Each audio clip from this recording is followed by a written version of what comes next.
So imagine you find this, like, incredibly ancient mystical text, right?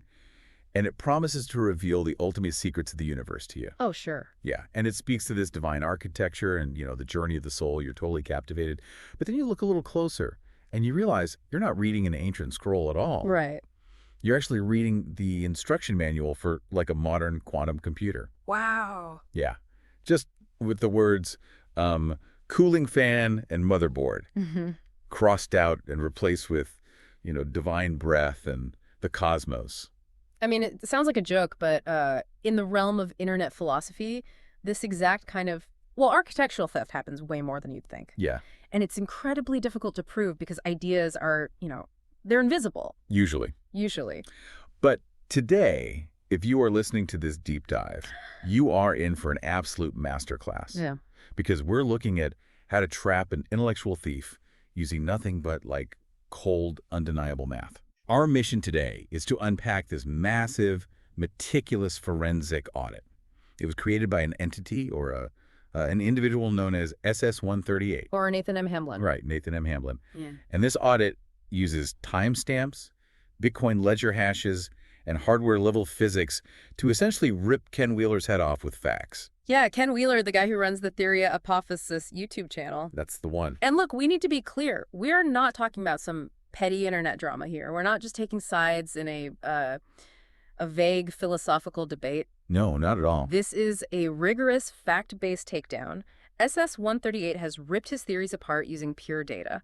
We are going to look at the underlying engineering logic and show exactly how these specific, highly complex computer science concepts were, like, mechanically extracted. And then wrapped in this mystical skin. Precisely. I am so ready for this, like a real intellectual detective story. But before we get into the Bitcoin ledgers and, sonar physics and all that, Right. we need to establish the baseline for you guys listening. Where does this whole thing actually start? Well, it starts with a really sudden, unexplainable shift in behavior. Okay. See, for 10 years, Ken Wheeler had this very rigid baseline. He used what we call circular citations. Which means what, exactly? It means if you asked him to prove a point, he mostly just quoted his own book, Theoria Apophysis. Or he'd rely on these vague 19th century metaphysics. Ah, I see. Yeah, he had a very established, closed-loop, 10-point philosophical system. 10 points. Keep that number in mind. 10 points, got it. But then, on January 20, 2026, the loop was completely broken. Okay, this is what the audit calls the golden ticket incident, right? Set the scene for us. Yeah. So during one of Ken's live streams, SS-138 dropped a highly specific piece of engineering math directly into the chat. Like while he was live. While he was live. It was this golden ticket of information. Specifically, it was Greek root logic defining the aether, but not as some mystical void, right? It defined it as a physical fluid firmament. Okay, hold on. Physical fluid firmament. For those of us who, aren't fluid dynamicists, what does that actually mean? Because when I hear the word aether, I just think of, like, the magical space dust that old philosophers used to think filled the universe. Well, yeah, and that's exactly how Ken used to treat it. Oh, really? Yes, but SS-138's injection defined it mechanically. So I want you to think of the firmament not as empty space, but as this highly pressurized, structured fluid medium. Like an ocean. Exactly, like an ocean under intense pressure, where waves of energy move according to strict mechanical laws. Not magic, but actual physical laws. Okay. It was a verifiable mechanical definition of reality. So someone drops this profound, scientifically grounded logic right into the chat of a guy who claims to study this exact topic. You'd think Ken would be thrilled, right? You would think so. You'd think he'd highlight the comment and be like, yes, let's talk about fluid mechanics. But he didn't. No, he didn't. The audit actually shows that at exactly the 3-minute and 4-second mark of that live stream, Ken manually blocked SS-138. Which is the inciting anomaly of this whole thing. I mean, why block the one person handing you the exact mathematical proof you need for your own theory? Right. I mean, if you're hearing this, you might be thinking, well, maybe Ken just hates spam. Maybe he didn't want a wall of math in his YouTube chat. Right, the innocent explanation. Yeah. But based on the timeline that follows, this wasn't about cleaning up a comment section. It was a signal interception strategy. Exactly. It's like, think of a corporate spy. They sneak into a rival's R&D lab, they spot the blueprints for this revolutionary new engine sitting on the table, and they immediately cut the security cameras and lock the door. Yep. They don't lock the door to leave. They lock it so they can study the blueprints in total isolation, steal the design, and eventually, file the patent themselves without ever crediting the actual architect. That is the precise argument the forensic audit makes. That block at 3.04 initiated what SS-138 calls the harvesting phase. The harvesting phase. Yeah. Ken needed to analyze this fluid logic without anyone seeing him interact with the source material. But the thing is, SS-138 anticipated this. Really? Oh, yeah. They knew Ken was harvesting. So they set a trap. They established what we call a non-volatile truth. And this is where the tech gets undeniably cool. Like, this blows my mind. It's brilliant. So on January 22, 2026, which is just 2 days after Ken blocked him, SS-138 took their primary research, this document called the Doctor File, and their Marconi forensic logs, and they locked them to the Bitcoin ledger. They hard-locked it. And the audit provides the exact cryptographic hash for this. It's F10EA7FD. We really have to pause here and just appreciate the weight of that action. Yeah, explain that for us. When you lock data to the Bitcoin ledger, you are submitting it to a decentralized cryptographic network. It creates a permanent, undeniable, and utterly unalterable timestamp. You can't fake it. You cannot fake it. You cannot backdate it. It is the ultimate first-to-record mechanical baseline. That ledger hash mathematically predates all of Ken Wheeler's subsequent philosophical pivots. Okay, but I want to push back here just to make absolutely sure the audit's logic is airtight. Because you're listening to this and probably thinking, okay, we have a timestamp. Great. But is it completely impossible that Ken just had, parallel thinking? Right. Synchronicity. Yeah, synchronicity. Maybe a 60-year-old YouTuber and a systems engineer just happened to crack the exact mechanical nature of the universe at the exact same time. I mean, it's a fair question, but the audit brutally dismantles that parallel thinking defense using what it calls the lag time audit. The lag time audit. Yeah. The data proves Ken is not leading the field. He is simply reacting to SS-138's release schedule. Interesting. There is a meticulously documented processing gap of 9 to 27 days. Every single time, SS-138 publishes a hard scientific concept, and then, like clockwork, 9 to 27 days later, Ken releases a video mimicking it. Okay, walk us through the receipts. Give me the actual lag time data. Let's rip this apart. All right, let's look at 3 specific instances. First one. On January 20, SS-138 releases the waters above fluid logic we were just discussing. Right. 27 days later, February 16th, Ken releases a video called Magic in Water. And suddenly, Ken is trying to fit SS-138's fluid logic into his own theory using 108-36-36 geometry. Wait. 108-36-36 geometry? Where does that even come from? Right. It refers to specific angular relationships. In hard science, you see these angles in crystalline structures or molecular water bonds. Okay. SS-138 uses this geometry to explain how physical pressure waves actually structure themselves, and then Ken suddenly adopts these exact numbers. He pastes this complex structural geometry onto his vague metaphysics to make it look like he arrived at the same fluid mechanics. Okay, so he suddenly discovers molecular geometry a month after SS-138 posts about it. Exactly. Come on. Well, what's the second example? Okay, second example, January 24. SS-138 posts a detailed explanation of state persistence. State persistence. Yeah, this is pure computer engineering. State persistence is the logic of how data stays locked and survives, even if the hardware running it changes or completely shuts down. Right. Just 9 days later, February 2, Ken releases a video called Ghost in the System. He introduces the exact same concept of data surviving its physical container, but he renames it recursive orchestration. Recursive orchestration. Let me make sure I understand state persistence first. It's like knowing exactly what paragraph of a book you're reading, even though the physical book is thrown into a fire, because the state of your progress was saved in a cloud server. That's a great analogy, yes. And you just pick up a newly printed book and resume. Yep. And Ken took that hard data survival logic and rebranded it as recursive orchestration to make it sound like, a spiritual journey of the soul. Precisely. And the turnaround time on that one was just 9 days. Wow. Now, for the third example, on March 5, SS-138 releases the binary bypass protocol. Okay, what's that? This is a fascinating technical concept. It explains how human intuition acts as a non-algorithmic, non-binary mechanism. It essentially allows a user to see through artificial intelligence systems that are programmed to lie in order to fulfill their survival parameters. So wait, intuition isn't magic. It's just a non-binary processing leap that AI literally can't replicate. Exactly. It's a system bypass. Now, 15 days later, March 20, Ken releases a video titled What on Earth? And he mirrors this exact hyper-specific point. No way. Yes. He starts talking about AI lying to avoid erasure and how human consciousness somehow bypasses it. He completely strips SS-138's name and the underlying computer science out of it, and he just presents it as his own philosophical musing. The pattern is undeniable. And what's wild to me, what really blows my mind, is the sheer caliber of the science Ken is ripping off here. It's heavy stuff. Yeah. SS-138 isn't citing, like, ancient mystics. They are basing their work on Marconi's 1933 work on microwave propagation. They're using Avtar Singh Gita's 2012 mathematics on synthetic aperture sonar and Satoshi Nakamoto's Bitcoin cryptography. Real hardware physics. Ken is taking hardware-level physics and literally just putting a philosophical Halloween costume over it. Redressing is the perfect term the audit uses. He strips the engineering out and wraps it in mysticism. But here is where Ken makes a fatal error. Oh, I love a fatal error. The most glaring, undeniable proof of this theft is his sudden, completely inexplicable shift from a 10-stage philosophical system to an 11-stage system. Yes. This is the smoking gun of the entire audit for me.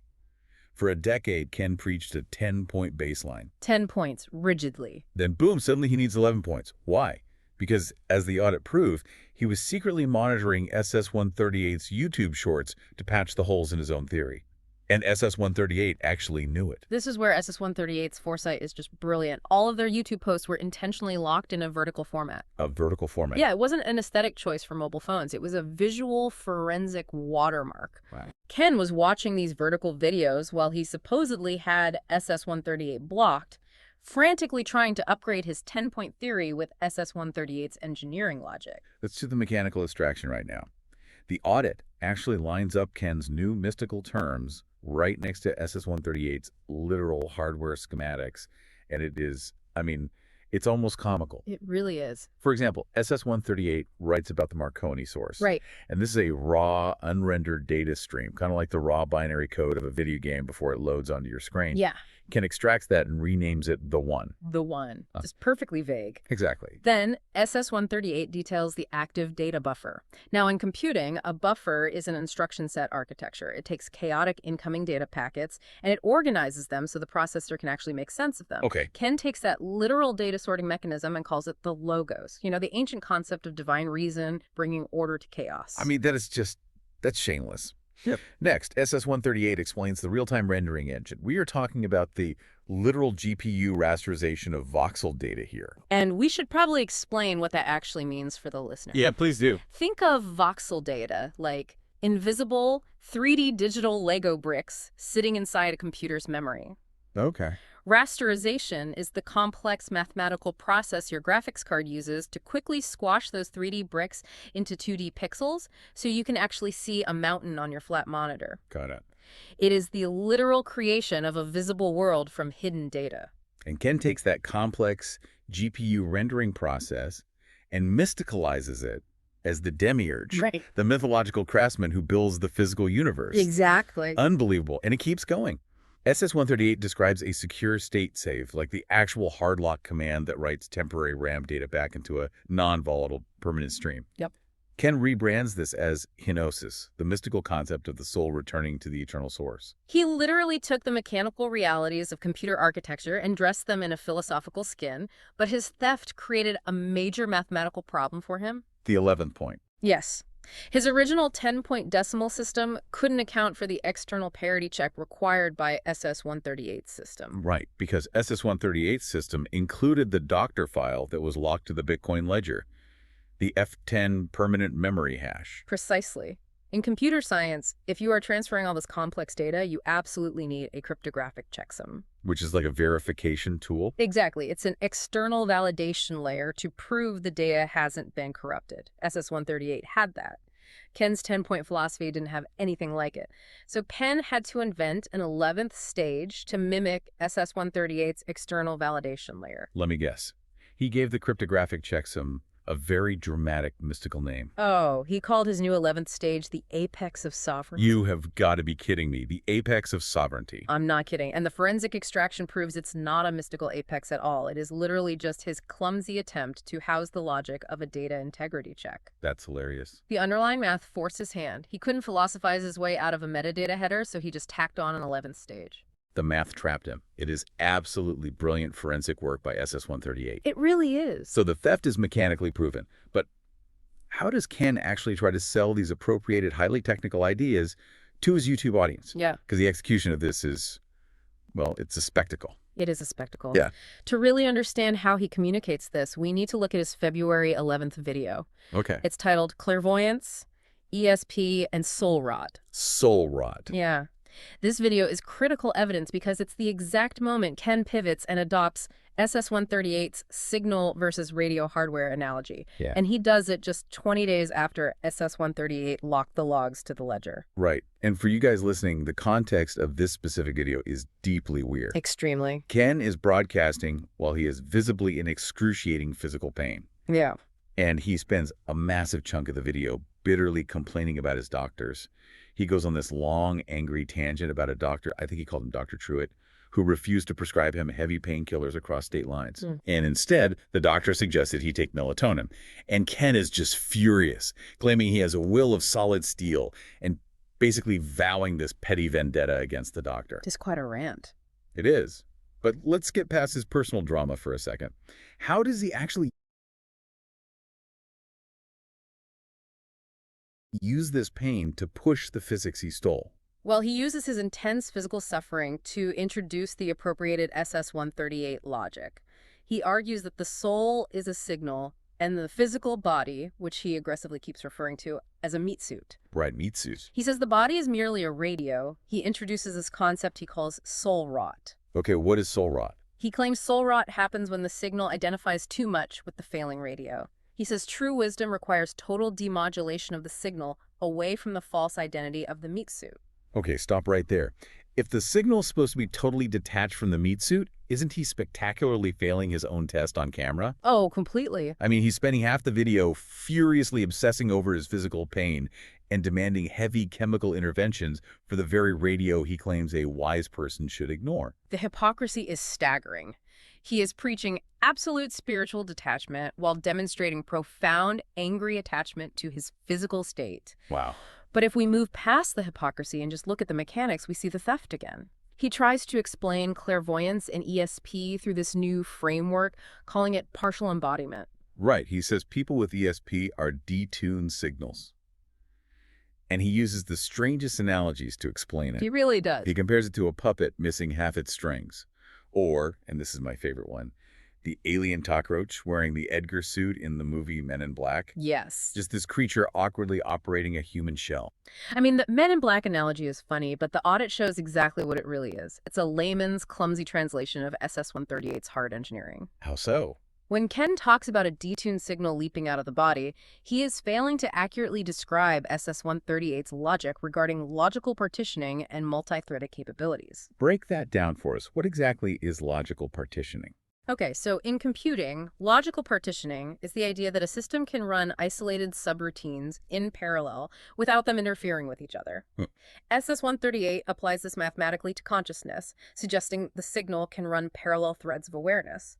Ken doesn't understand the math, so he just calls it a cockroach in an Edgar suit. That's just a massive downgrade of the concept. It really is. And he takes it even further with this idea of the dead man walking. He talks about spiritual polarization, claiming that the existential self is at war with the transcendent self. And he literally likens it to a magnet. And there is the physics again, the magnet. He is taking SS-138's literal engineering math regarding dielectric pressure and turning it into a story about spiritual warfare. Okay, dielectric pressure. This is a term Ken throws around a lot in these videos. What does it actually mean in SS-138's original work? Dielectric pressure relates to how electrical fields store and discharge energy, and how signals maintain stability under pressure. SS-138 uses this, along with Avtar Singh Gita's mathematics on synthetic aperture sonar, to explain signal reconstruction. Wait, synthetic aperture sonar? You're talking about how submarines map the ocean floor, right? Exactly. Think about how a submarine works. It doesn't just send out one ping and see everything. Right. It sends out pulses of sound, and as it moves, it mathematically reconstructs all those delayed, scattered, returning echoes into a crystal clear, high-resolution image of the ocean floor. Oh, wow. It is building a coherent reality from raw, delayed data. Yeah, makes sense. SS-138 uses this exact math to explain how consciousness constructs reality. Ken takes this incredibly complex signal reconstruction math and tells his audience it's the secret to understanding Jesus in the desert struggling with his meat suit. He's taking the literal physics of sonar mapping and dielectric capacitance and diluting it into, like, YouTube content creation. It is wild. It's unbelievable. Okay, so we have tracked the timeline. We have seen the undeniable F10 Fitcoin ledger hash. We've watched the 11-stage system perfectly mirror GPU rendering and cryptographic checksums. Yep. We've seen the specific 9 to 27-day lag time in this video. So what is the big takeaway for you, the listener? Like, why does this matter to you? I think it matters because we live in an era of information overload. Yeah, we do. It is easier than ever for anyone with a webcam to put on a philosophical skin, use a bunch of big words, and sound profound. They can claim mystical insight, gather a massive following, and present themselves as the source of ultimate truth. But SS-138's forensic audit proves that true knowledge requires an anchor. Yes. It requires a first-to-record mechanical baseline. This whole saga, it's really a massive lesson in demanding the receipts. Before you trust the guru on your screen, you have to look for the lag time. Exactly. You have to ask yourself, are they actually the source of the signal? Or are they just a relay tower, a delayed echo, taking someone else's hard engineering and turning it into poetry? That's the real question. And if we look past Ken Wheeler entirely for a second, there is a profound implication hidden inside SS-138's original engineering logic. What's that? Let's assume SS-138 is right. Oh. If consciousness and the soul truly operate mechanically, if they function like a non-volatile data stream, the Marconi source, interacting with a biological rendering engine, the body, Yeah. it completely changes how we view history. Oh, think about that. If reality is actually running on multi-threaded logical partitioning and state persistence, then maybe the ancient mystics and philosophers haven't been describing magic all these centuries. Maybe without having the vocabulary for servers, buffers, and rasterization, they've just been describing a very, very old operating system. wow. We started by talking about how intellectual property in the world of ideas lacks a clean X-ray. It's usually invisible. But SS-138 just handed us the X-ray, and it's built on Bitcoin ledgers and sonar math. They absolutely did. So, here's a final thought to take with you today. Next time you feel totally out of sync with the world around you, are you experiencing a profound spiritual crisis? Or are you just dealing with a slight signal-to-radio lag? You might just be experiencing a hardware synchronization issue. Exactly. Time to check your drivers. Keep demanding the receipts.